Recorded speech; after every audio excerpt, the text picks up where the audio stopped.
Please make it you sit wherever available. One spot, see. Wherever empty, sit. Here is on this corner, there is one. Go with the extreme. Is this okay, Swami, here?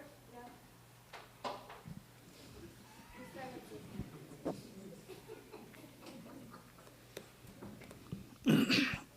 So, please sit down.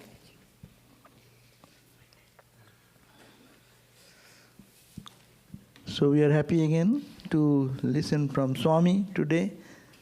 Do you know Brahman? That will be the topic. And it's a pleasure to have all of you and Swami, because Swami has come, so all of you are here. So it's good. And is Swami will leave tomorrow morning.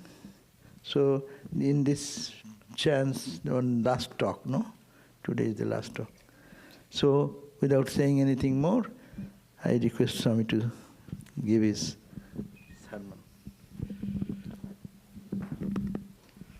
Om asato ma sadgamaya tamaso ma jyotirgamaya mrityurma amritam gamaya. Om Shanti Shanti Shanti. Om, lead us from the unreal to the real, lead us from darkness unto light, lead us from death to immortality. Om, peace, peace, peace.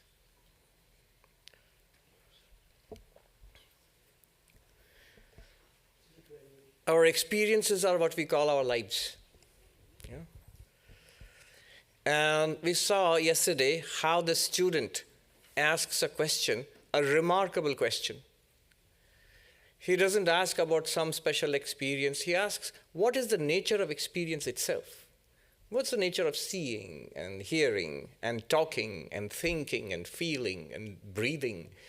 Just our life. What's the secret of this? What makes all of this possible? He asks, which bright being illumines all of our experiences? And the teacher's answer we saw was equally remarkable, even more remarkable. It is the eye of the eye. It is the ear of the ear. It is the mind of the mind. It is the speech of the speech. It is the breath of the breath. And that one, if you realize that one light which makes our seeing, hearing, smelling, tasting, touching, thinking, feeling, speaking, actions, all of it possible, that one light, if you realize that, right here, right now, you will attain to freedom while being embodied in this body, you will transcend the body and mind. And after death, you attain to the bodiless freedom. Jivan Mukti, freedom here, Videha Mukti, freedom hereafter. Both you attain. The ultimate goal, purpose, point of human life is attained thereby. Why just human life, all existence? That is the dimensions, that is the depth, the profound depth of the matter which we are discussing here. It does not get any more sublime. It does not get any more profound, what we are discussing here. And yet it's not easy to point out. And the teacher said, speech cannot reveal it. Eyes, our senses cannot objectify it. Our speech cannot, whatever we can express in language cannot capture that ultimate reality, that pure consciousness. Mind cannot conceive of it. Yet, they gave the teaching in a remarkable teaching. How do we know what we are talking about? This pure consciousness, what is it? How do we know? And the teacher said, it's other than the known. It's other than the unknown. Some of the mantras which I did not refer to yesterday, he follows it up by saying, what is that? It is that which cannot be seen by the eyes, but because of which you get the experience of seeing. And that one, he says, know that to be Brahman, the ultimate reality of this universe, from which this universe emerges, in which it exists, into which it disappears. That Brahman and this light by which you have the experience of seeing, they are one and the same thing. The Atman within and the reality of this universe, Brahman, they are one and the same. It is not something that the mind can think of, but because of it, you have the experience of thinking, willing, imagining, remembering, desiring. So it lights up the mind. but the mind cannot grasp it. The eyes cannot see it, but it sees everything. I was just remembering that right here in Los Angeles, in Pasadena, in fact, Swami Vivekananda was here, and there was a young lad, Ray, I think. He asked Ray, can you see your own eyes? He says, no. And God is like that. God sees everything, but you cannot see him. Just as I see everything, it's almost a language of the Kena Upanishad Vivekananda was using right here in Los Angeles, in Pasadena. And so this is the teaching. The light by which we experience everything, by which we see, hear, smell, taste, touch, by which we think, by which we speak, all actions, all mentation, all feeling, all sensory experiences, all of these experiences are because of that one central light. It is often called the light of lights, Jyotisham apitad jyoti, the light of lights forever beyond darkness. The teacher does not use language like Atman, pure consciousness. No, he just says ear of the ear, eye of the eye, almost like Vivekananda's language. It's like your own eyes, which you cannot see. Having said this, the teaching is now complete. Hopefully, the student is enlightened. Now it's a time for an exam, quiz. The teacher wants to test whether the student has become enlightened. So the teacher asks a question, puts a difficult question, tough question to the student. Yadi manyasesu vedeti daharam evapi nunam tvam vetha brahmano rupam yadasya tvam yadasya deveshvatanu mimamsyam evate manye viditam. The teacher asks the student, so do you know Brahman? That's the subject today, by the way. Do you know Brahman? So it's done. Teaching is over. Do you know Brahman? Because if you think you know Brahman, then you know very little indeed. You know very little of that ultimate reality which is behind this cosmos. You know very little of it within yourself. Two things, subject and object. I, the individual, and this cosmos. I, the subject, and this objective universe. And what he has been teaching the student is, your innermost reality, that consciousness because of which your life is possible, is also the reality of this universe. Atman is Brahman. I'm quoting Sam Altman. Yeah, somebody asked him, OpenAI guy, ChatGPT, somebody asked him, tell us something that you believe in which we don't know. And he said, Atman is Brahman, using those words. So he's very interested in Advaita Vedanta. Anyway, so that's what the teaching is. Atman is Brahman. That is your innermost reality, that consciousness because of which you have all these experiences, which is the question that the student asked. But he says this is also the reality of the universe. The one who sees and that which you see. The one who hears and that which you hear. The subject and the object are all one reality, one underlying reality. Got it? Enlightened? What do you think? The student says, yes. But if you think you know Brahman, you know very little. You know very little of it in the cosmos, he says, literally if you translate, in the gods, and very little of it within yourself. You have not understood what we are talking about. What do I do then? And the teacher says, Mimamsyam evate. It's an ancient word, Mimamsa. It's, in fact, if you ask a traditional Pandit, Vedanta, they will say it's Mimamsa. What's the meaning of? Relax. Don't fight it. What is the meaning of this word Mimamsa? It is Vedic hermeneutics, interpretation. All this philosophy that we do, Drigdrishya, Viveka, Panchakosha, the way of the five sheets, seer and the seen, all this logic, philosophy, a traditional Vedanta Pandit will say all that is secondary. It's basically interpretation of the Vedic texts of the Upanishads. That's Vedanta. Interpretation of the pre-Upanishadic, the Karma Kanda, the Upasanas, of those texts is what is called Purva Mimamsa, the earlier Vedic hermeneutics. And what we call Vedanta is Uttara Mimamsa, the later, the Vedic hermeneutics, interpretation of texts. But Mimamsa also has another meaning. Mimamsa means, the definition is Pujita Vichara, a reverential inquiry. A little contradiction in terms. You have reverence, and you are inquiring. So you go into this inquiry with the idea, there is something worthwhile here. I don't get it right now, but I implicitly trust what the text and the teacher is saying. Let me try to get it. And in order to get it, I undertake an inquiry. So it's a reverential inquiry. You can have skeptical inquiry. You can have free thinking. You can have skepticism. I don't believe any of it. Or you can have belief, reverence, without inquiry. You're telling me, so I believe you. No, neither will work. In Vedanta, you need both Shraddha, reverence. Otherwise, nobody will enter this path or stick to it.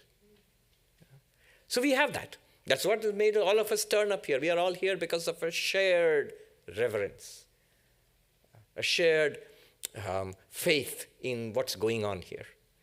But then on top of that, one must inquire. One must come to understand. One must come to see for oneself. Otherwise, it won't work.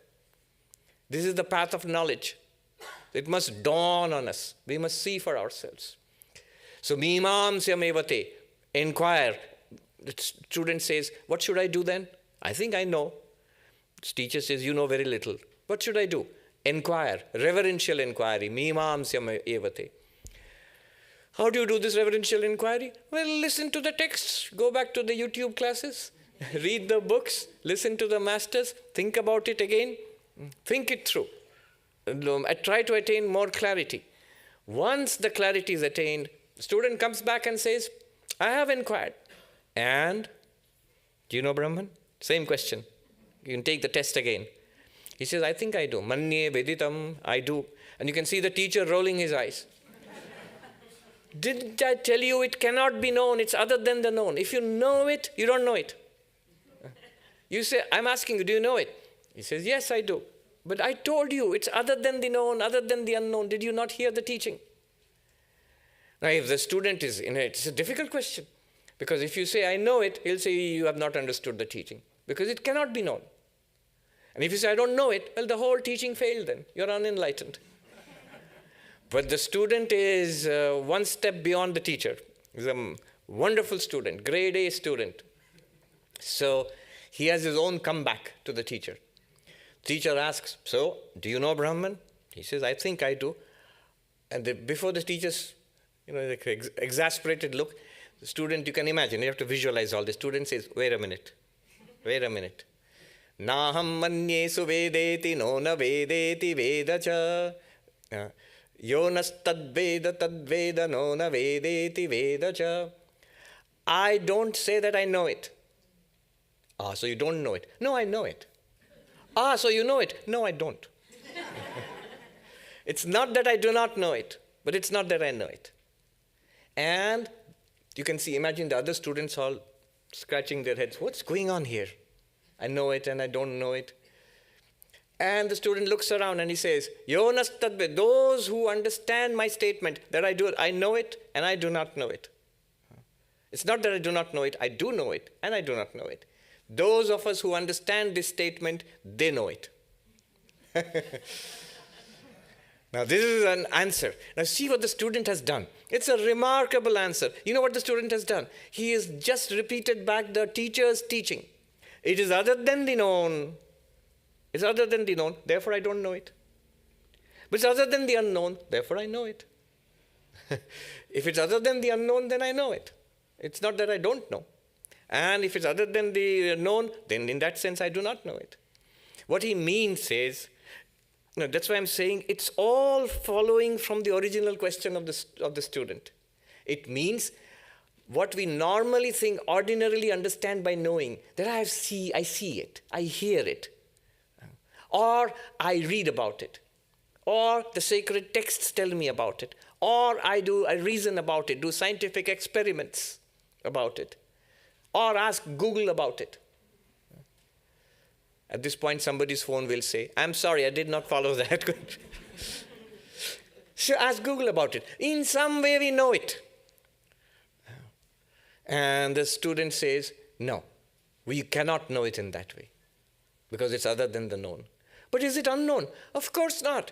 That light, that consciousness by which I see, I hear, I smell, I taste, I touch, I think, how can it be unknown? It's known everywhere all the time as I, me, myself. as the core of my being, as that which powers all my experiences. Basically the light of my life, the light of lights. How can it be unknown? So of course it's not unknown to me, but of course it's not known to me.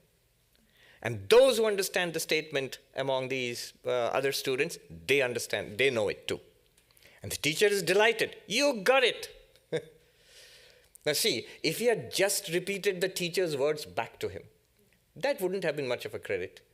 If he had just said, yes, it's other than the known, other than the unknown. The teacher would have gone, duh, I just told you that. Tell me something new. But he put it in his own realization, in his own experience. And he said that he gave the same teaching, but in his own experience, in his own language, in his own formulation. See, just repeating the teacher's words is no guarantee that I have understood. I can repeat the words of the scripture back to you, but doesn't mean that I'm enlightened. I like that story, there's an anecdote about the philosopher Wittgenstein. And apparently in the class he would come and do philosophy, because what he taught in the class became philosophy. It became philosophy books afterwards. So he would stand in front of the students and think it through. And he would come up with something new all the time. He was not teaching from a textbook.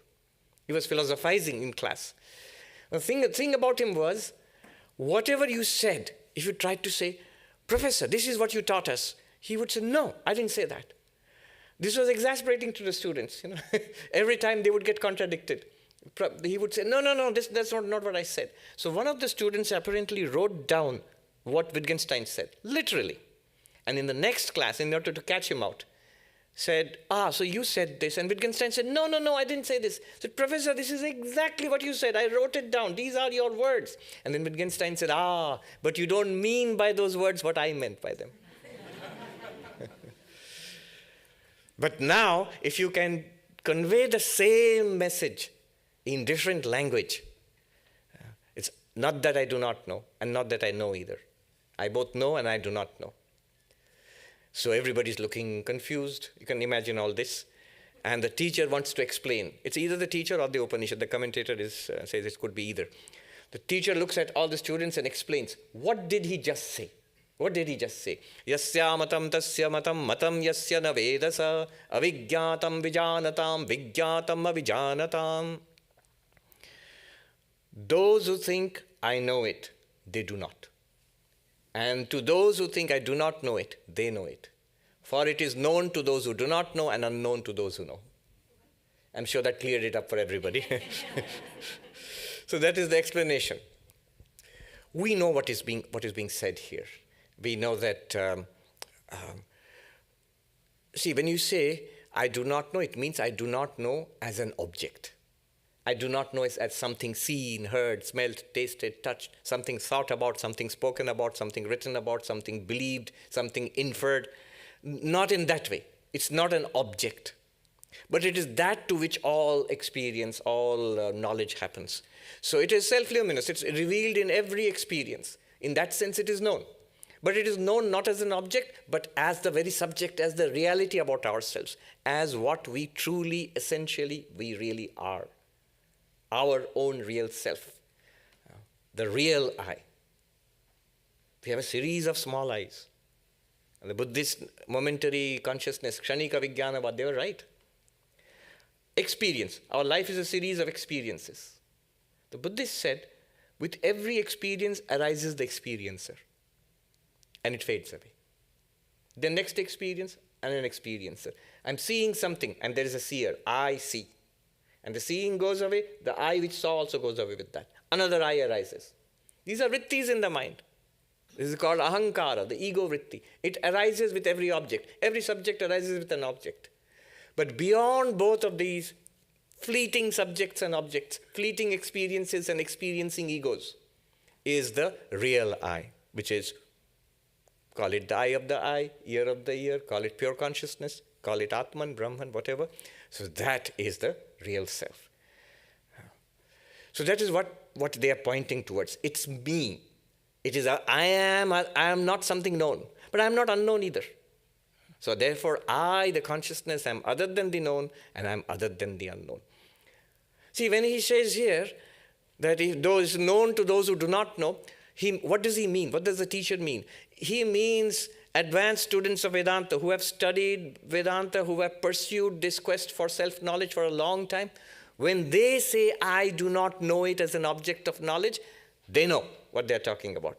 They're not talking about the common man on the street. If you go out there and ask somebody, do you know Brahman? Say, what? What Brahman? I don't know any Brahman. So is he enlightened then? So clearly the Upanishad says those who do not know, they know. So if he says, I don't know, I don't know any Brahman. So, you are enlightened, great master. No, they're not enlightened. You're not talking about them. We're not talking about persons who are not in this framework. In this framework, those who understand that the consciousness is that which illumines. It's not something that the eyes can see, but it is that by which all the eyes see. And it is not that something the ears can hear, but it's that by which the ears hear. You know it by being it. That Nisargadatta story, I love that. Somebody said to him, in fact, there was one gentleman here, Radhakrishnan, he met Nisargadatta. Yeah. So, and he told me he got scolded. But Nisargadatta was a very rough man. So somebody said to him, you are a Brahmagyani, a knower of Brahman. And Nisargadatta immediately was furious upon him like a ton of bricks. He said, no, you are insulting me. Why is that an insult? We are just saying you are enlightened. You are the knower of Brahman. I am not the knower of Brahman. I am Brahman. The truly enlightened person will never say, I know that. If you know that, you are distinct from it. What are you then? What is the one who knows that? You are it. That is what you are. You are that. So, wonderful. All great. Why did this test happen? The commentator says, Shishya buddhi vichalanartham, in order to shake the conviction of the student. But why would you shake the conviction of the student? You are a teacher. You would want your student to learn well, right? But the shaking is for the sake of learning well. There is an ancient Sanskrit metaphor of driving in a wooden post into the ground. Stuna nikandana nyaya, which means when you drive it in, hammer it, push it into the soil, what do? You shake it a little, pull it out a little more, and then drive it in even further so that it settles in more deeply. So that's what was done here. Asking this difficult question to the student and to shake the student's understanding so that the understanding becomes even clearer. And you see how much clarity has been attained by the student. All right, so far so good. Now comes the climax, what I think is the climax of the Upanishad. Something tremendous. That's the subject for this evening. I haven't started yet. All this was preparation. Now, the teacher goes on to say, so we are left with the question, what is enlightenment? What is knowing Brahman? What constitutes full-blown enlightenment? And as I said, the Kena Upanishad is very dramatic. You will see now how stunning he flips the whole thing around. What does he say? Pratibodha viditam matam amritatvam hi vindate atmana vindate viryam vidyaya vindate amritam iha cheda vedi tatha satyam asti na chediha vedit mahati vinashti bhuteshu bhuteshu vichitya dhira pretyasmad lokad amrita bhavanti. What did he say? He said full enlightenment. What do I mean by enlightenment? Is when you experience Brahman in every experience. In every experience you experience Brahman, thereby one attains immortality. By the mind is cultivated the qualities required for enlightenment. Atmana vindate viryam. By yourself you must cultivate the qualities required for enlightenment, the purity. Vivekananda says, all we can do is polish the mirror. All we can do is polish the mirror.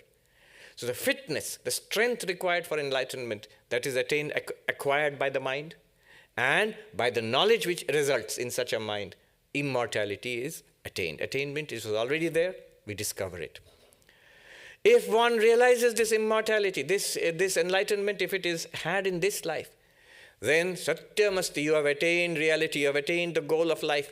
You have known that which is to be known, you have attained that which has to be attained in human life, you have done that which has to be done in human life. I was reading reminiscences of Swami Turiyananda. In one place he says, Manushya jivone ja karar katha ta korechi.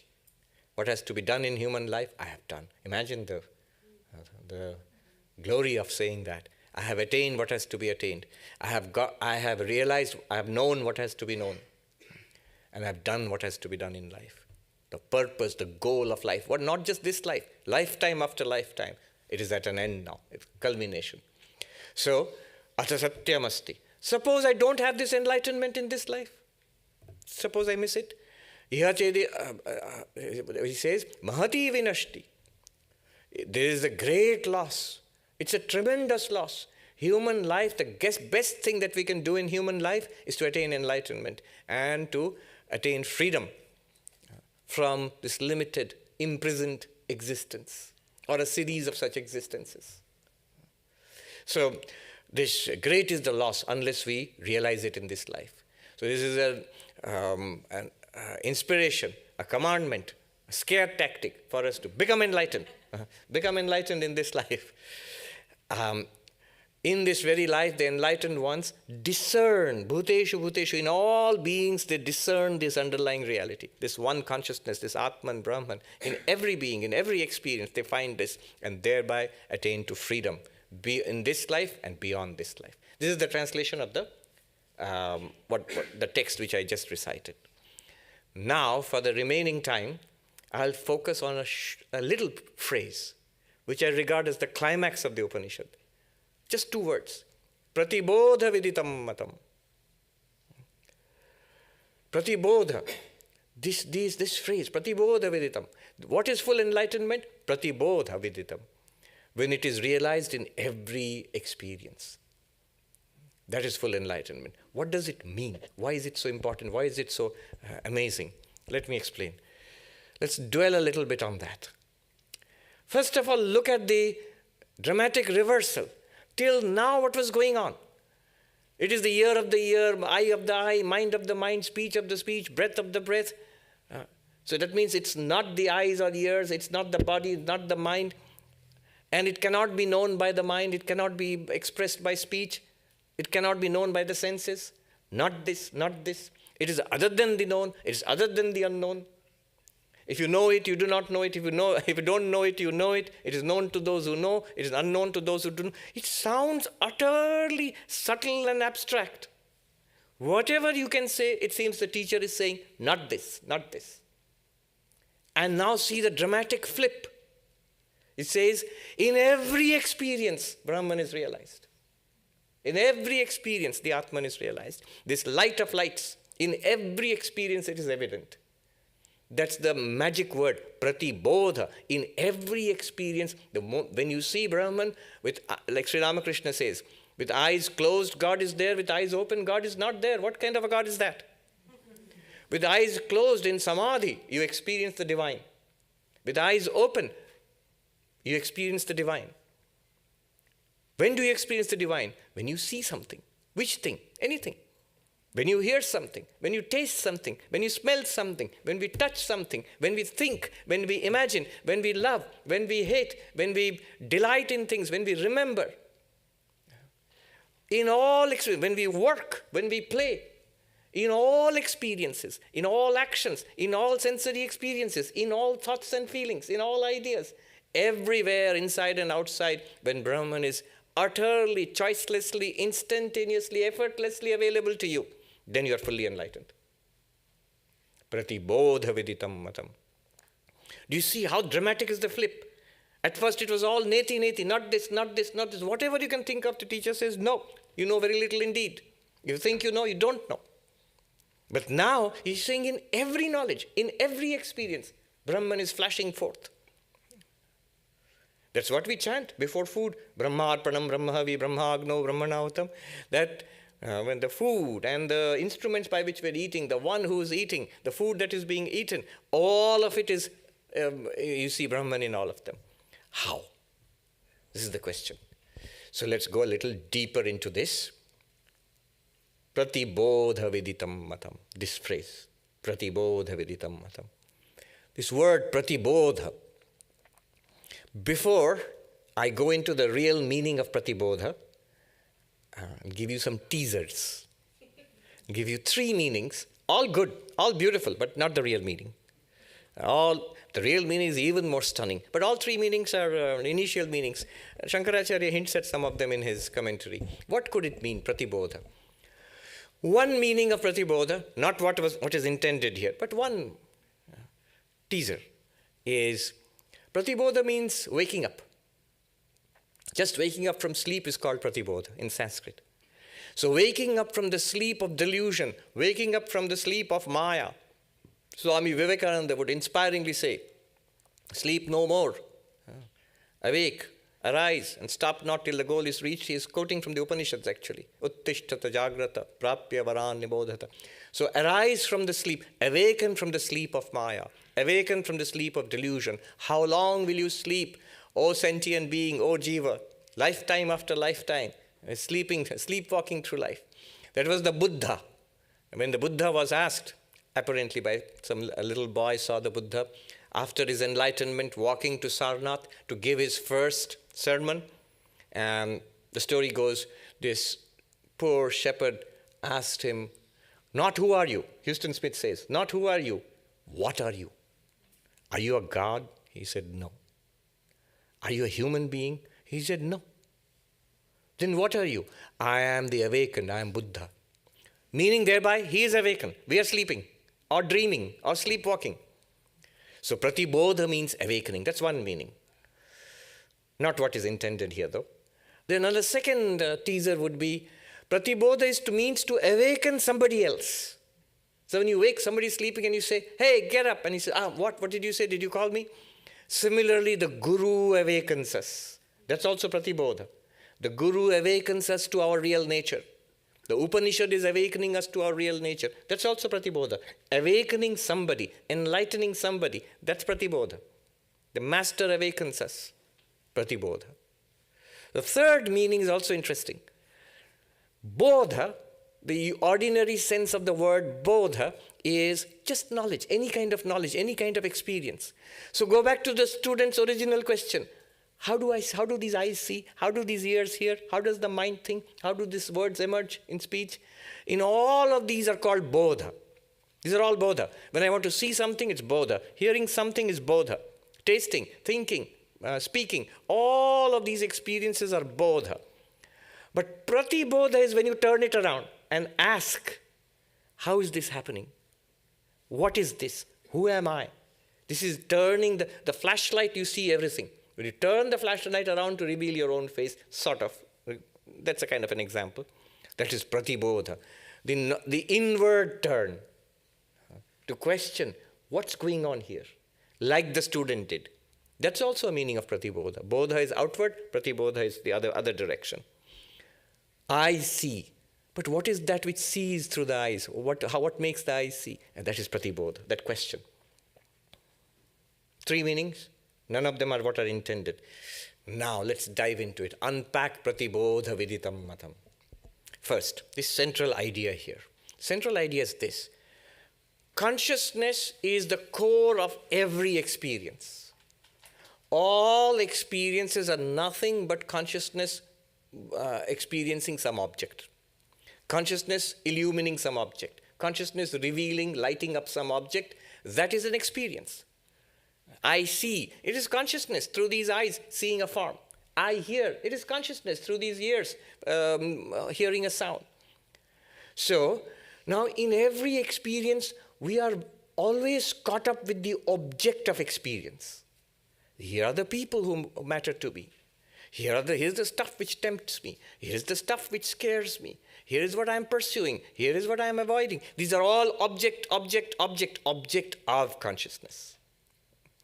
But if one would just care to notice, in every experience, there is this one light which enables me to experience all these objects. It's like this. This light is illumining everything here. When I say, what do you see? You'll say, I see a chair. What do you see here? You say, I see the shrine. I see the Swami. But everywhere, the chair, you see the light reflected from the chair that's going into your eyes. You see the light reflected from the shrine that's going into your eyes. You see the light reflected from the clothes of the Swami that's going into your eyes. No object ever enters the eyes. The only thing that enters the eyes is light. what we ever see technically, literally, if you take it literally, what these eyes are receiving from the world is just light. That's what the eyes are designed to do. If the chair entered into our eyes, you have to call 911. What happened? He saw a chair. No. It would be disaster. It would be a medical disaster. It would be fatal. No. The only thing that the eyes can receive is light. And very soon it's not light. The moment it goes into the eyes, it's just electrical signals racing along our optic nerves. And very soon when those are somehow, nobody knows how. Nobody knows. No neuroscientist, no psychologist, nobody knows how those electrical activities, they are converted into movements in the mind, vritti. So a table akar, chair akara vritti, a movement in the mind in the form of this chair is lit up in the mind, and that is lit up by consciousness, and I say, I see a chair. So like that, whenever I'm seeing something, basically it's light which is coming in. Similarly, the concept here is, whenever I experience something, anything, it's always consciousness, consciousness, consciousness. Let me give another example. Like Vivekananda gave the example of seeing with the eyes. The eyes see everything. So I see that person, and the sight of that person proves to me that I'm seeing that person, the person is there. What is the proof of the existence of that person? I see the person. What is the proof of the existence of that other person? I see that person also. I never see the eyes, because the eyes cannot see themselves. I mean, you can see your reflection in a mirror, you can see a selfie in a mobile phone, but the eyes cannot directly see themselves the way they are seeing everything. They cannot directly objectify themselves. They can't reflexively turn into themselves. They can't see it. And it's something that's well known in philosophy, in grammar. A thing cannot act upon itself. The knife cannot cut itself. So, similarly, an instrument cannot operate upon itself. So the eyes cannot see themselves. But what would it mean to see the eyes? What it means is, in every act of seeing, the eyes are revealed to me. The fact that I see that person not only reveals that person to me, it also reveals my eyes to me, in the sense that I know my eyes are there. How? Because I see you. The moment I see you, two things are revealed to me. You are revealed to me, and my eyes are revealed to me. Moment I see something else, that thing is revealed to me, but again my eyes are revealed to me. Moment I see a third thing, that thing is revealed to me, but again my eyes are revealed to me. In every act of seeing, I see, quote unquote, see my eyes. Similarly, here, pratibodha viditam matam means the inner core of every experience is consciousness. The fact that I have any experience at all, whether it is seeing or hearing or thinking or doing something, acting, whatever work that I do, whether it's waking or dreaming, even deep sleep, the fact that I have any experience at all reveals that I am consciousness. Every experience reflexively will show you that you are consciousness. To turn our attention back from the object of our experience to the illumining consciousness, this is the meaning of pratibodha viditam matam. One meaning. I'll go into a deeper meaning again. So this is the central meaning. In Drigdrishya Viveka, whole meditation is on this. Kamadya chittaga drishya tat sakshittvena chetanam. Amazing meditation is set up in Drigdrishya Viveka. It says, think of anything. Let any thought come to your mind. Become aware of the awareness of that thought. In me, the awareness. Desire, anger, even negative thoughts, they are coming up. Doesn't matter. Whatever the mind thinks of, become aware that it is in me the awareness that these thoughts are arising. It is because I am awareness, it is because I am consciousness that I am able to experience these thoughts. Pratibodha viditam matam. That means then, imagine, every experience reveals to me, just as every seeing reveals to me, quote unquote, the eyes, reveals to me the eyes, every experience in life reveals to me that I am consciousness, I am consciousness, I am consciousness. I am awareness, I am awareness, I am awareness. Every experience. Vedanta has a way of putting people to sleep. I'm quite sure 2 or 3, 2%, 5% are sleeping right now. But Vedanta is fine with it. Because that also is revealing that you're consciousness. If you're daydreaming there, you're consciousness. If you're in deep sleep also, that blankness is revealed by consciousness. So, consciousness is revealed to us in every experience. Pratibodha viditam matam. This in itself is wonderful. What do I have to experience? What is the experience of Brahman? What is the experience of Brahman? Do you know Brahman? How do you know Brahman? When do you know Brahman? What is the experience that reveals Brahman? Every experience. The answer is every experience. When do you know Brahman? When do you not know Brahman? Where do you know Brahman? Everywhere. All the time. In everything. In every experience. Everywhere, all the time, in every experience, and now, here, and in this experience. Then you say, that's true, but how is it that I don't know Brahman? And so Shankara here says, vidya, vidya. So all of this makes sense if you know, if you see the distinction between realizing and not realizing, knowing and not knowing. If I do not know, what will I say? I'm just seeing, I'm hearing, I'm talking, I'm eating, I'm walking, I'm just living life. And to the enlightened one, yes, you are living life, but a much greater experience is that every experience in this life shows the underlying divinity, that one divine light in which all experiences are illumined, in which all experiences are happening. So this is the core idea, the most brilliant idea, beautiful. Now we go deeper. We'll go deeper and deeper in our investigation. Okay. Go back to their teaching. It is other than the known, it's other than the unknown. Known and unknown, knowledge and ignorance belong to the ego.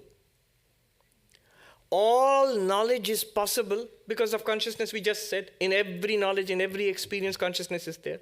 It is consciousness through the mind and the eyes that I have the experience of seeing. It is consciousness through the mind and the ears that I have the experience of hearing. So in every knowledge, consciousness is present.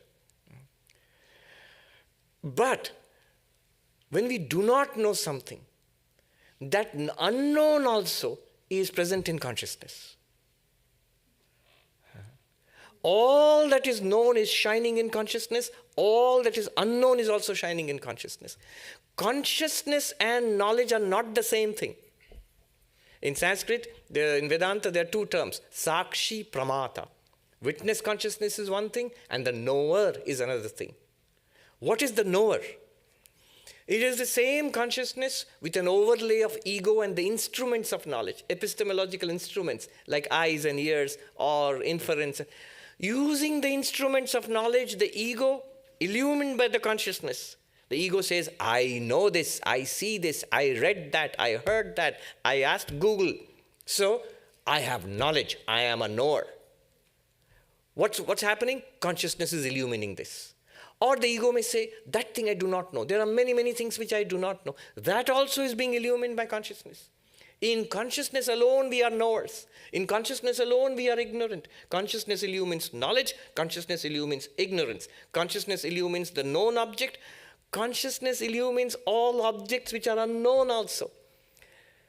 This is something that we need to wrap our heads around. This is a subtle matter. To illustrate this, I give an example. Our senior-most member in Vedanta Society of New York is Bill Conrad. He's 101 this year. And he's a physicist. So he says, it's not true that the world is in consciousness, Swami. The world exists. He's a realist. The world exists. And then we come as conscious beings and we experience the world. Common sense. I will prove it to you, Swami. This room, it exists outside our consciousness. It's not that it exists in our consciousness. I will put a camera here and we will both leave the room. And I will invite you to come back into the room and I will show you the pictures in the camera which show an empty room, which existed without any conscious being. The room exists, the world exists by itself, and we come to it as conscious beings and experience it. This is called realism. The world exists beyond consciousness. Matter exists apart from consciousness, separate. I said to him, Bill, in your consciousness, you dreamt up this experiment. In your consciousness, you put a camera. In your consciousness, you invited me outside the room. In your consciousness, we come back into the room, and in your consciousness, you show me the camera with the pictures of an empty room. At which point did you step outside your consciousness? Is it indeed even possible? Let's try to wrap our head. It's in one sense a simple thing, but it's difficult sometimes to get our heads around it. But he's a very sharp man. He became thoughtful.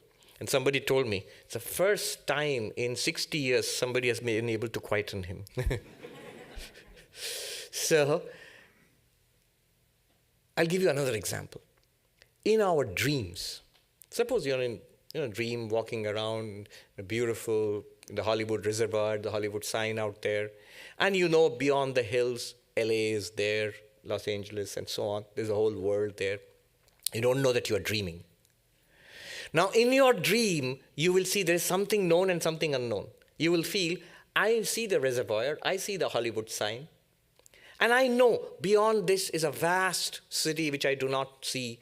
There is a whole world. There's so many things in this world and this universe which I do not know. But the moment I wake up, I will realize all that I saw and knew were in that dream, and all that I felt was unknown, the vast unknown world. The known and the unknown were both in my mind, in the dreamer's mind. In the dream world, whatever is known and whatever seems to be unknown is presented as the known and the unknown. The whole thing is a projection in the dreamer's mind, is a part of the dream. Exactly like that. What Vedanta proposes is, consciousness is other than the known and the unknown. The known and the unknown are illumined in consciousness by consciousness. They are appearances in consciousness. Only a slice of whatever appears in consciousness is known. If you see it, you know it. If you read about it, you do experiments about it, if you believe it, you know it in some sense. And there are lots and lots of, right here, there are lots and lots of things which are unknown. They're in the tiny microscopic scale. There are so many bacteria and other creatures which we don't see. It's unknown to us. There are molecules and atoms and subatomic particles which we don't experience right now. It's in a sense it's unknown to us. What's happening on the far side of the moon is unknown to us. What's happening right outside the hall is unknown to us. And yet it is unknown to us in consciousness. If it becomes known, what will it be? Will it be, I will know something outside consciousness, or it will be another conscious experience? It will be another conscious experience. When a thing becomes known, it will appear in consciousness only. So whatever is known and whatever is unknown, both are illumined by consciousness, and both are appearances in consciousness. This is a thing to sort of stop and think about. In that case, the entire universe of discourse, whatever we are speaking about, are appearances in consciousness. That is the deeper meaning of consciousness is other than the known, other than the unknown. It is to consciousness that some things are known. It is to consciousness that some things are unknown. People might ask this question, if everything is in consciousness, why don't I know everything? If I am consciousness, and everything is in my consciousness, then why don't I know everything? I should know everything. No. Consciousness and knowledge are not the same thing. In consciousness, you will know some things, and you will not know other things. Some things are the object of knowledge, and some things are the object of ignorance in consciousness. But they are all, as the known and as the unknown, they're presented to consciousness. It's worth wrapping our minds around this. Now we go deeper. Consciousness, this light of lights, being other than the known, being other than all objects known and all unknown objects, is not limited by any object. Consciousness being other than time, known and unknown, the vast past and the future which we do not know, we only know a little bit, a slice. The time which is known and the time which is unknown. Consciousness which knows some space and the vast space which is unknown. All space known and unknown. Consciousness illumines these. Therefore, consciousness is not limited by space. Space is an appearance in consciousness. Space, both known and unknown, is an appearance in consciousness. Time, both known and unknown, is an appearance in consciousness. It has to be. Everything is an appearance in consciousness. And all objects, known and unknown, are appearances in consciousness. Not being limited by space, this consciousness with a capital C is all pervasive. Not being limited by time, this consciousness with a capital C is eternal. And most remarkably, not being limited by object, known and unknown. Not being limited by object means there is no object other than which constitutes a second to consciousness.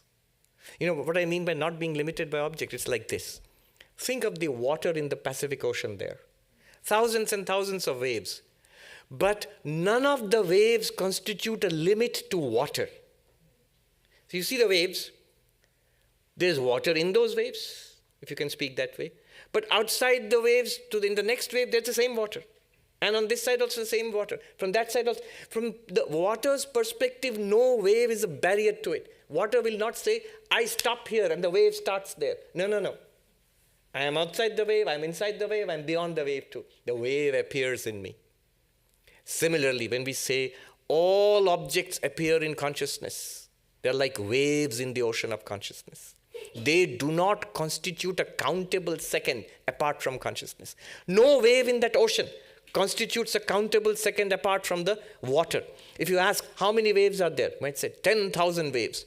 I said, other than the water, how many waves are there? None. If you count water, water plus how many waves? None. Because the water is all the waves. With respect to water, the waves are non-dual.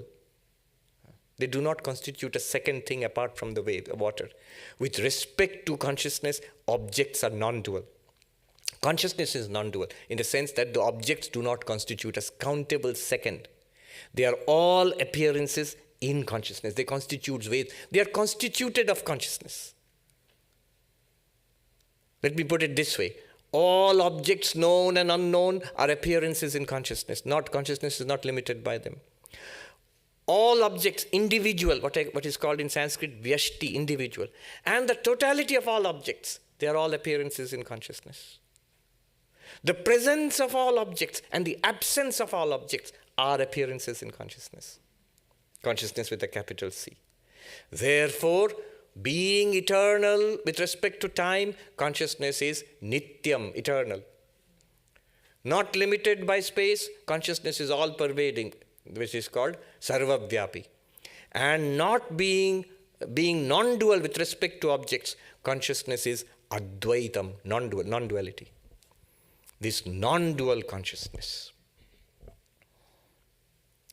This is the deeper meaning of pratibodha viditam matam. What was the first meaning? That in every experience, by definition, there has to be consciousness. So we can use every experience to reflexively see that I am consciousness. Every experience reveals to me that I am consciousness. But now we go deeper. What are the objects being experienced in consciousness? Since they do not constitute a countable second to consciousness, they must be consciousness. Therefore, another meaning of pratibodha viditam matam. In every experience, consciousness alone is revealed. I see a man, I see a woman, I see a table, a chair, a plant, a planet, a quasar, a quark. And Vedanta says you see consciousness, consciousness, consciousness in the names and forms of all of these. This is another meaning, a deeper meaning of pratibodha viditam matam. In every experience, Brahman alone is revealed. Consciousness alone is revealed. The Atman, Atme Vedam Sarvam. The self alone is all of this. Ramana Maharshi, I read this recently. He says, the universe is the expansion of the self. Therefore, first find out who am I. The universe will explain itself. This one consciousness, pratibodha viditam matam. Every experience reveals Brahman to you. On both sides. I, as the consciousness, experiencing, therefore, Brahman is revealed. But what I am experiencing, that's also Brahman. Pratibodha viditam matam. Now let's think about this. This consciousness with a capital C, which is non-dual, which is eternal, which is all-pervasive, is it an individual sentient being? Is it a jiva? We are not eternal. As individual beings, we don't feel eternal. As individual beings, we don't feel all-pervasive. No matter how obese I am, I'm not all-pervasive.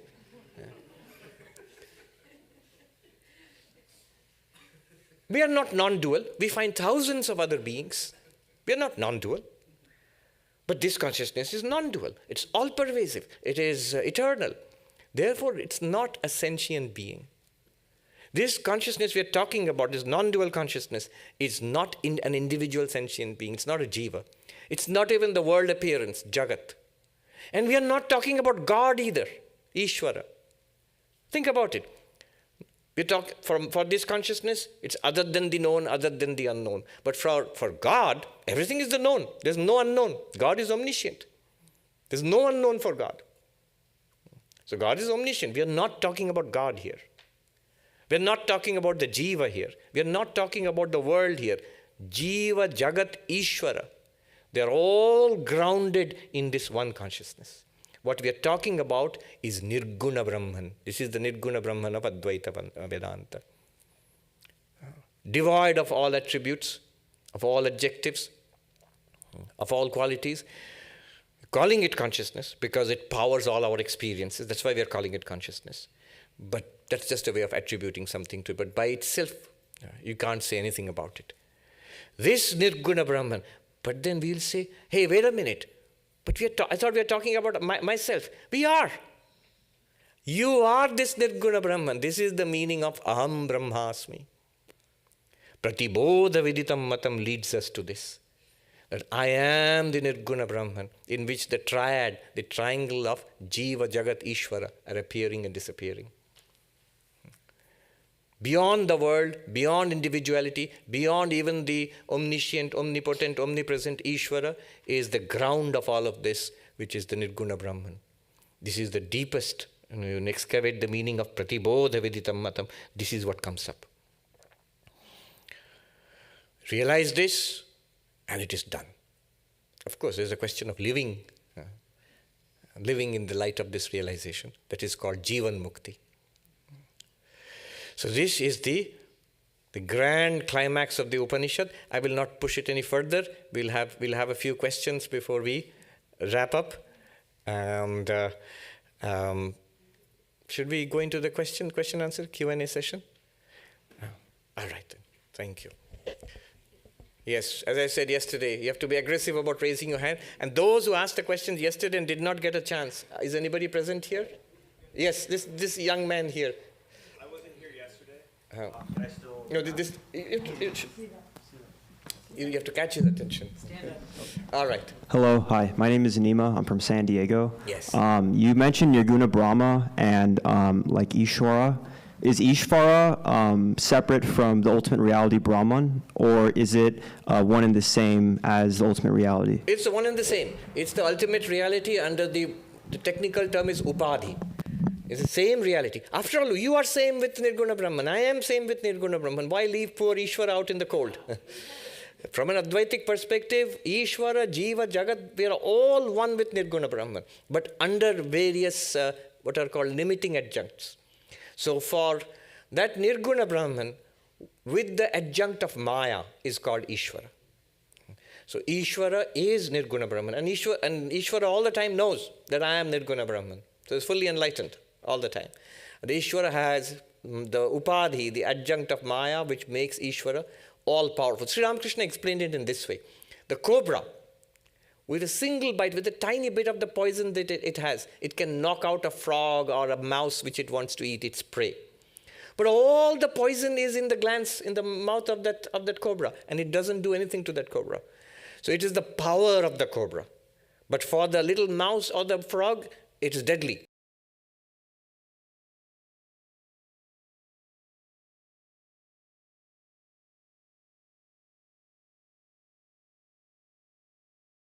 There's a definition. The Maya Upahita Chaitanya is Ishvara. Ishvara is that pure consciousness, Nirguna Brahman, in association with Maya. Yeah. Anyone? Gentleman there. Namaste, Swamiji. My name is Shyam. I was reflecting on last week's lecture about the message of the Upanishads. Yes. And you mentioned that the message can be condensed in various ways, like the Mahavakyas, yes, the sound of Om, and the Chinmudra, and silence. My question is on silence. how is the teaching of the Upanishad embodied in silence? Is there a deeper meaning to silence? Yes. And is it more of a meditative aspect? And how is knowledge transmitted in silence? I have to remain silent about that. Yeah. See, when you say Om, Om, the first part of it represents consciousness with the mind and the body and this waking world. This is the part of it. And then the interim part of it, Oo part of it, is when we fall asleep and we exist in the realm of the mind, a world of dreams. That is Oo, that symbolizes that or denotes that. And then that is when we withdraw into the seed state, deep sleep. When I have no experience of being a subject experiencing object, just blank. But it's a seed state because they're going to come out of that again. So this is Om. But beyond the there's a silence. And that silence represents the fourth, which is Turiya, which is the underlying one consciousness. So how does it represent that, if you ask? It is because, think of the deepest possible silence, the silence of the world. Forget the world forgotten. Still the body utterly. Deepen the breath until slowly the breath slows down and even stops. No speech external, no speech internal. Let the mind stop. No memory, no sensation, no thinking internally. And when everything is erased in the deepest possible silence, in the utter stillness and silence, to what is that silence appearing? That is it. Once you grasp that, then you have to drop that also. Then the mind plunges. It'll automatically, if you do it seriously, the mind will go into samadhi. Thank you so much, Swami. I have a question about sort of grace in the path of realization, because of course, Thakur, everyone says, right, sort of realization comes down to grace ultimately. But thinking about it, that in the path of knowledge, it sort of arguably could make kind of the path of self-inquiry like a very scholarly propitiation. If it's like grace is the interventionist, but. I guess I was thinking and thinking about that, I was sort of assuming that grace presumes a certain duality between a giver and receiver, but then wondering like that maybe that is wrong, and among others is actually like the duality between grace and not grace, and if so, then sort of removing the illusion of that duality, and if not grace, which sort of brings grace kind of ever present and not interventionist. Mm-hmm. And so that might be totally wacky, but how you bring those together. No, it's not wacky. It's actually the case. That is the case. Sri Ramakrishna said the wind of grace is ever blowing. You have to raise your sail to catch the wind of grace. So God is ever ready to be full of grace to us. Even in this Upanishad which we're talking about, in the end comes grace. The god Indra, the king of gods, is waiting for enlightenment, and the divine mother Uma Hemavati appears to him and reveals this is Brahman. So Indra realizes Brahman by the grace of the divine mother. Once the holy mother Ma Sharada, she said, ask Rakhal Swami Brahmananda, who is regarded as the spiritual son of Sri Ramakrishna, a fully enlightened being, why do you worship the Divine Mother? And he immediately sent back word saying that the keys to the realization of Brahman, the keys to enlightenment are in the hands of the Divine Mother, which she embodies grace. So, one of the most radical non-dual texts, the Avadhuta Gitas, the first verse is, Ishvara anugraha deva pumsam advaita vasana. It is by the special grace of God that you have even a liking for non-duality. So, God gives you grace to take you beyond God. Yes. Sorry. Okay, go ahead. Yeah. Yes. Okay. Maharaj Pranam. My question arises from the reading of Kenopanishad by Swami Bhuteshanandaji Maharaj. He talks that knowledge and karma are antithesis of each other. And he goes on to explain with the Brahman is Vastu Tantra, but the path towards is Purush Tantra. In those light of the karma, jnana, Purush Tantra and the Vastu Tantra, could you explain how the path to something is opposed to something that you achieve in the end? True, sounds paradoxical, but the ultimate reality being non-dual. There is only one limitless existence consciousness, please. This is what we have talked about, is non-dual consciousness. Who is to perform action? For what purpose? For what result? If the whole point is that I am already that, and somehow or the other, we do not know how. We do not know that. And that accounts for the mess we are in. So the only thing that can save us and help us is the knowledge of my own already pre-existing reality. I'm beginning to sound like the TSA, pre-boarding and stuff like that. So the pre-existing reality, I am Brahman. This has to be revealed to me. And this can only be done by knowledge. So Vedanta Jnana. One sadhu put it so beautifully, I remember. कौन बचाएगा आपको महात्मा जी? राजा बचाएंगे, सेठ जी बचाएंगे, पंडित बचाएगा. Who is going to save you, O monk? Will the king save you? That means power. Will the businessman, the rich man save you? That means money. Will the pandit, the scholar save you? That means learning. What's going to save you? He says, none of them will save you. It is only this Vedantic realization which will save you. So, knowledge is required. Therefore, Shankaracharya takes... See, we often forget the context of Shankaracharya's opposition, this grand opposition of knowledge and action. And this is what Bhutishan is referring to, because he is talking about Shankara's interpretation, the opposition of knowledge and action. That's because he was speaking in the context of the old Mimamsakas, who said the whole purpose of all the Vedas, including the Upanishads and the Kena Upanishad, the whole purpose is action. Amnayasya kriyarthatvat anarthakyam atadarthanam. Because all the Vedic sentences, the purport of all Vedic sentences is to perform actions, rituals. If any sentence in the Vedas do not contribute towards the performing of rituals, then they are meaningless. So what about you are Brahman, you are that, I am Brahman? What about these sentences? Well, they have to be connected to some ritual. Just think that I am Brahman, then you can do a lot more fire rituals. You'll be more confident, Not that you are actually Brahman. You are just this guy. So that's how they interpreted it. And Shankaracharya said, look, that's true for the ritualistic portion. When we think we are this body and mind, I think I am the doer of actions. I am the experiencer of the results of my actions. Then you can tell me to perform these rituals. It makes sense for me. But if I am not the doer, if I am not the experience of the result of my actions, I am limitless consciousness, then what ritual should I perform? What action can I even perform? Is it possible? It does not apply to me then.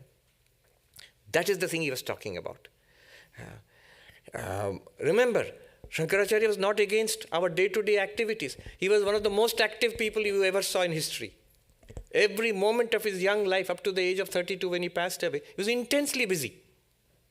He was intensely busy. If he was against day-to-day activity, then he wouldn't have done any of that. He would have sat in a cave in the Himalayas.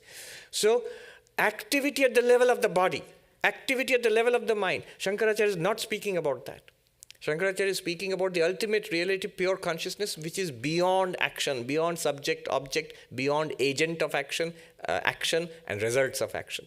Yeah, that's what he's talking about. Vivekananda puts it very clearly. Good, good, bad, bad, and none escape the law. Whosoever wears the form wears the chain too. But far beyond name and form is Atman ever free. No, thou art that sannyasi bold. Say Om Tat Sat Om.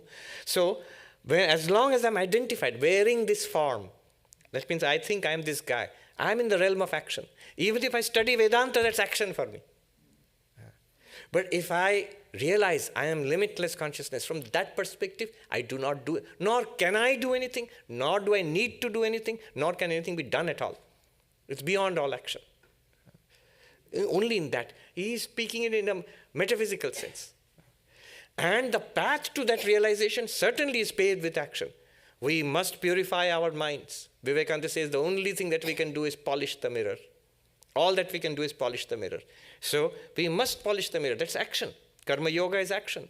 We must control the mind in meditation. Meditation is also an action. Devotional practices, those are also actions. The whole path is paved by action until the generation of that knowledge, which will sublate the whole thing. And you see the reality underneath, that it is all Brahman. Yeah. Somebody here? Swami, namaste. My question is more on Ishvara, so I want to stress a bit on that. So Brahman, like you say, simple fellow, blazing forth, pretty obvious. And Brahman is pretty obvious. That's good for you if it's pretty obvious. I mean, with your explanations, yes.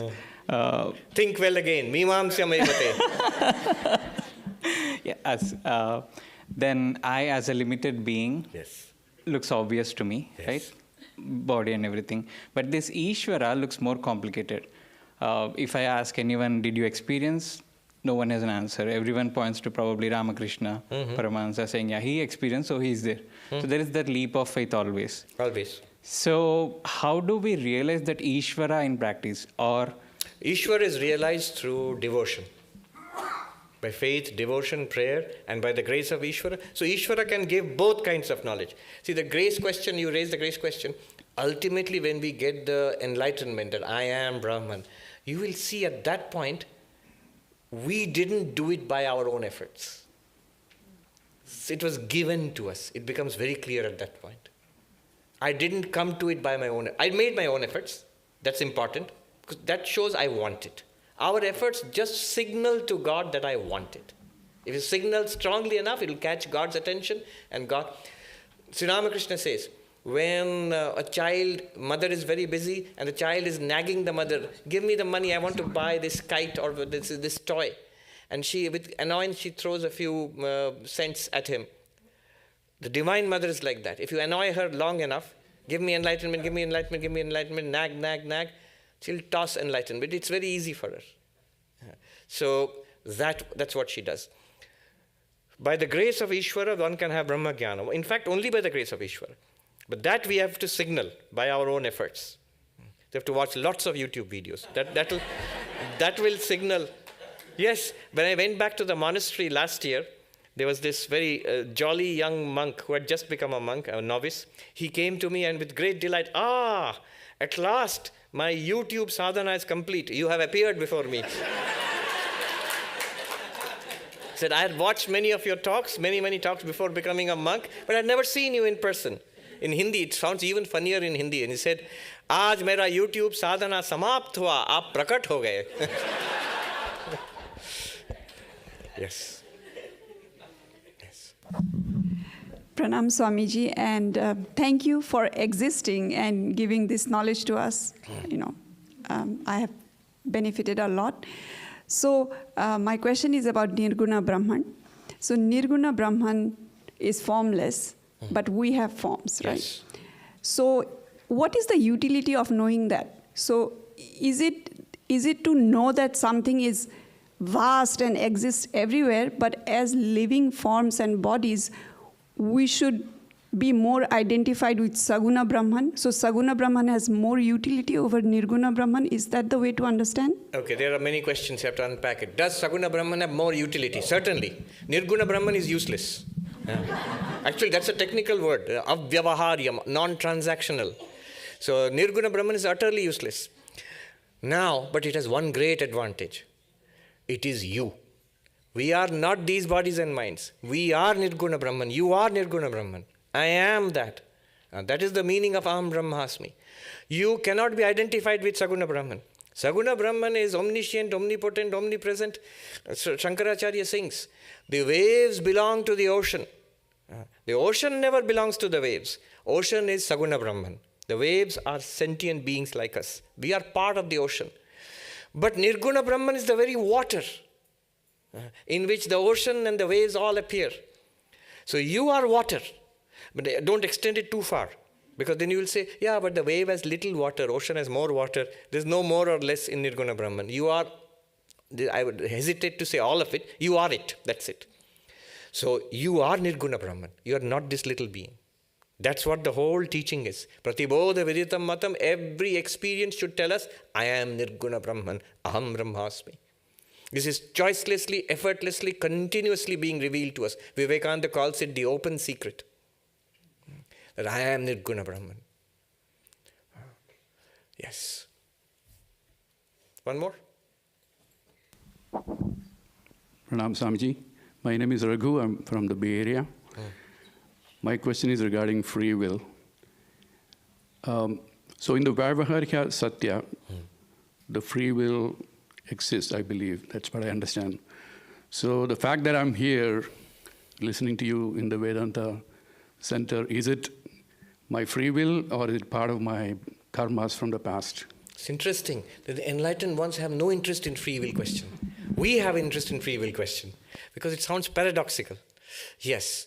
So the short answer, it's a very deep question. Even in the Gospel of Sri Ramakrishna, the discussions about free will, it comes up. In different civilizations, different religions, different theologies, philosophies, the question of free will keep coming up. How far are we free in doing what we are doing? We have to assume free will. Our consumer choice in the supermarket assumes free will. Advertisers, ironically, assume free will. That's what they're trying to influence. Our politics assumes free will. You're free to vote. Your economics, your law assumes free will. That's why somebody is punished and somebody is rewarded. Because freely, out of my own free will, I did something wrong. Then I deserve to be punished. If I have reduced capacity to act is an argument lawyers use to protect their clients from punishment. So free will is assumed in every aspect of life, and it is assumed in religion. There's no use teaching religion, do's and don'ts, morality, ethics, unless you assume some free will. It's only when you assume I am free to accept your advice, then only advice makes a difference. I am free. However, this assumption of free will upon investigation, if you investigate it through neuroscience, philosophy, religion, all of them, it seems to be, they are telling us we don't have free will. It's very paradoxical. There's that Sapolsky, determined, he written a big book. He's somewhere here in Stanford. Somebody, a reviewer said, if you look at him, he looks like a typical West Coast loser. But he's a brilliant man. He's a professor at Stanford and slacker, not loser. Slacker, not loser. West Coast slacker. And he says, upon the latest discoveries in neuroscience and neurophilosophy, you come to it's determined we don't have free will. So that's what philosophy reveals to us. Neuroscience reveals to us. Now, what's Vedanta's take on this? Vedanta's take is that you use the appearance of free will and acknowledge the truth about free will, that we don't have free will. So the result is surrender. Surrender. It is your will, thy will. And then go on doing, using the appearance of free will which we have. One thing you are not free to do is not to have free will. That you are not free. Yes. Last, one more. One on this side? One on this side. Okay. Yes. Okay. He's been raising his hand since yesterday. That is true. So I have a couple of questions about... One question. One, sorry. Well, yeah. So my question is centered a little bit on Sri Ramakrishna's realization journey. A lot of the time, his thing was that he came to the same realization of the ultimate truth of consciousness, right, through multiple different religions, right? My question is, how is it possible for one to re-realize true consciousness? I'm sorry? What I mean by this is Sri Ramakrishna realized he made his initial realization of consciousness, right? Mm-hmm. And then afterwards went on a journey through multiple different religions and came to the same conclusion that all religions will lead to the same realization of consciousness. Yes. My question is, how is that possible? Why is that not possible? Because he has already come to that realization, no? How is it possible to re-realize that, start from nothing and re-realize? So he had this... Swami Vivekananda said he had this remarkable capacity to fill the bucket and empty it. So he would empty himself of his it's not easy at all. For us, it might take a lifetimes to walk on one path and realize by that. But to instantly dump everything and throw yourself entirely into a new mold, this was something incredible that Sri Ramakrishna had. It's not ordinary. So he would let go, forego everything, and sincerely follow a new path. He followed Islam, he followed Christianity, he followed Tantra, he followed Vaishnava Bhakti to Krishna Bhakti, Rama Bhakti, he followed the path of Advaita Vedanta. So all of these, and he kept coming back to that we are experiencing. When you say the same realization, you have to be careful. It's not literally the same realization. It's that every path is nuanced. It gives you a different aspect of that. But he said we are coming back to the same reality. There are all different paths bringing you back to one underlying reality. So it's possible. I see what you're saying. In our case, it might be a confirmation bias. That I have realized it. Now I feel everything is pointing to the same realization which I have.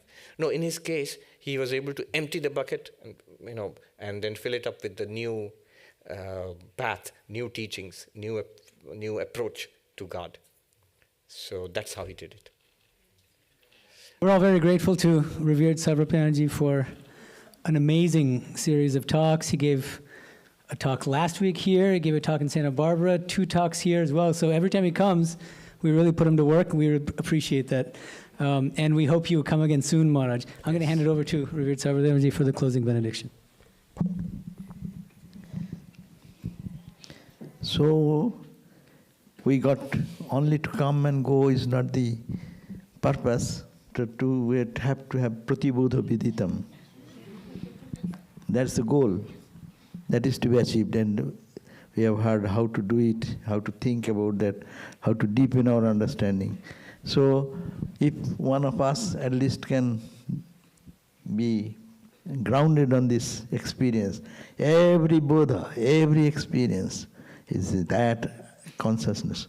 What a grand idea, no? So thank Swami for giving this grand idea. It is there, but to ignite that idea again and again is a great thing in our life. So thank all of you for coming, and thank Swami for coming over here, even within a short period of 2 days. We make him work hard. So hope to see the Swami again when he comes next, maybe at the end of the year. So we will know then.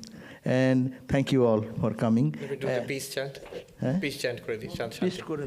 Om Shanti Shanti Shanti Hari Om Tat Sat Shri Ram Krishna Arpanamastu.